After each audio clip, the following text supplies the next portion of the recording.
আজকে আলোচনা করব ইসলামিক 10টি প্রশ্ন এবং বিষয়টি হলো যে লটারি কি এবং লটারিতে পদ কে পান এই সব বিষয়ে আলোচনা করব। তাহলে শুরু করছি। 1 নম্বর প্রশ্ন হচ্ছে সিকায়া কি? উত্তর পানি পান করানো। 2 নম্বর প্রশ্ন কিভাবে পানি পান করানো হতো? উত্তর হজের সময় পানির ভেতর খেজুর ও কিশমিশ দিয়ে শরবত তৈরি করে হাজিদের খাওয়ানো হতো। 3 নম্বর প্রশ্ন রিফাদাহা কি? উত্তর হজ যাত্রীদের মেহমানদারি করানো। 4 নম্বর প্রশ্ন রিফাদাহা সম্পাদনের জন্য কুসাই কি করতেন? উত্তর সচ্ছল ব্যক্তিদের নিকট থেকে চাঁদা তুলে অসচ্ছল হাজিদের খাওয়ানোর ব্যবস্থা করতেন। 5 নম্বর প্রশ্ন কুসাইয়ের 2 পুত্রের নাম কি? উত্তর 1 নম্বর আব্দুদ্দার, 2 নম্বর আব্দে মানাফ।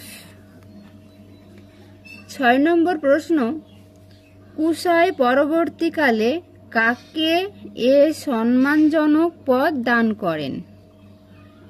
উত্তর আব্দে মানাফকে। 7 নম্বর প্রশ্ন কুসাই কি ওসিয়ত করেন? উত্তর উভয় সন্তানের বংশধরদের অংশীদারিত্বের ওসিয়ত করেন। 8 নম্বর প্রশ্ন আব্দে মানাফের মৃত্যুর পর 2 পক্ষের যুদ্ধ ব্যবস্থার মীমাংসা হয়ে পদগুলো কিভাবে ভাগ হয়? উত্তর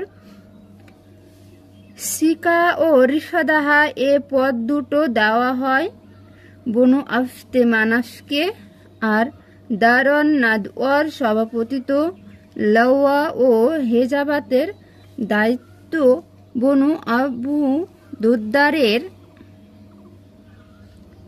হাতে দেওয়া হয়।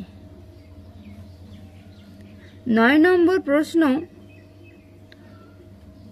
বনু আব্দে মানাফের পদ বন্টনের জন্য কি ব্যবস্থা নেওয়া হয়?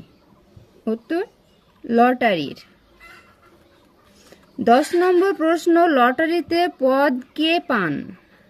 উত্তর হাসিম বিন আব্দে মানাফ। আজ এই পর্যন্তই, আবার পরের ভিডিওতে আলোচনা করব।